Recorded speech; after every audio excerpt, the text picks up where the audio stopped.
Can I hold this real quick? We spent 40 minutes doing exactly what she just said. And here, is there a plan? And can we hear the plan? Mr. Tarkington, you will hold your questions till the end. Yeah, I'm with Fox 7, and there's another event that's going on that has a plan that's being proposed. We spent the past 40 minutes. I'll run through this quickly. We'd love to hear the plan. This is not the plan, but I'm going to tell you there's a constitutional pathway to this. My name is Dwayne, Stovall. I'm the director of Texas 3 LLC. It's an educational initiation starting in January. We travel the state teaching Texans what federalism is, the founding principle, and what the proper relationship is between the state and the federal. We're all here today because, whether you like the sound of it or not, we all actually agreed with Governor Perry when he stated what Dale said earlier: Texas cannot afford to wait for Washington to act on this crisis, and we cannot sit idly by while the safety and security of our citizens are threatened. As much as we support the governor's words, we're equally dismayed by the lack of urgency shown by the governor in standing behind those words and doing everything he can to deal with this crisis. Much of the confusion around this crisis revolves around where ultimate responsibility lies. Fingers are pointing in every direction, and Texans are left unclear as to who should lead. This is the most important function of a special session we talked about. That special session would take this extremely tough issue and give it both a legal foundation and a clear constitutional pathway.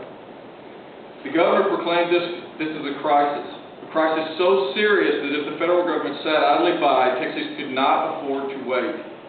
For those words to be meaningful, to be more than just political posturing, a special session should be called immediately, wherein the governor can request the legislature formally declare this crisis an invasion and demand that the federal government immediately fulfill its obligations under the Constitution in Article 4, Section 4. Those two simple measures by the Texas Legislature will put the responsibility to act on this crisis directly on the Congress.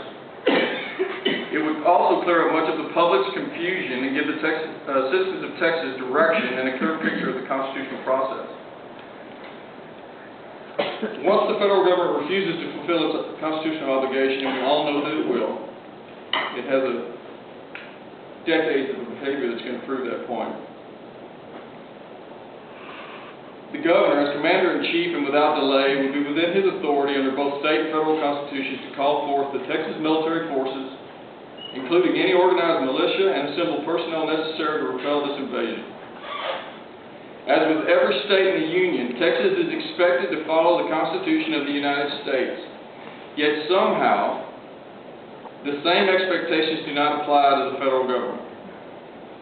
And because of a history of people in politics with a general lack of knowledge about the Constitution to go along with their lack of principles and character, the same Constitution that was written and ratified specifically to limit this supposedly federal government has not limited it in any serious way for well over a century.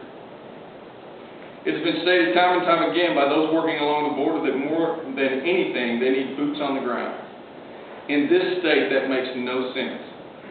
Texas is over 26 million strong and has the resources necessary to ensure that those who are crossing into Texas through international ports of entry legally are free to do so, while at the same time significantly shutting down the criminal element and the refugee industry created by this federal government. This is not and never has been about stopping people from legally entering Texas. This is about the long-term negative effects of a perfect storm. A perfect storm made up of a debt-ridden economy, an open border, a welfare system that is overly large, that includes non-citizens, a growing criminal element, and a refugee industry, all created by decades of unconstitutional practices of the federal government, and legitimized by unconstitutional rulings of the Supreme Court. As has already been stated, the criminal element that is being enticed to come here illegally has proven to be an imminent danger to the health, safety, and property of the citizens of Texas. But the injury to our economy cannot be overlooked. According to the Federation of American Immigration Reform, the cost of illegal aliens to the citizens of Texas has risen from an already staggering $8.9 billion in 2010 to about $12.1 billion in 2013. And what are we doing today?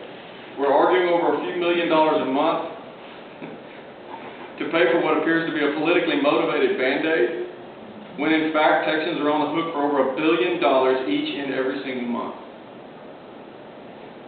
With every day that passes and with no significant action to secure the border, the leadership of Texas is becoming what the members of the national government have been for so long, and that is accomplices to the rape, murder, child abuse, human trafficking, and economic destruction that is taking place every day in this state.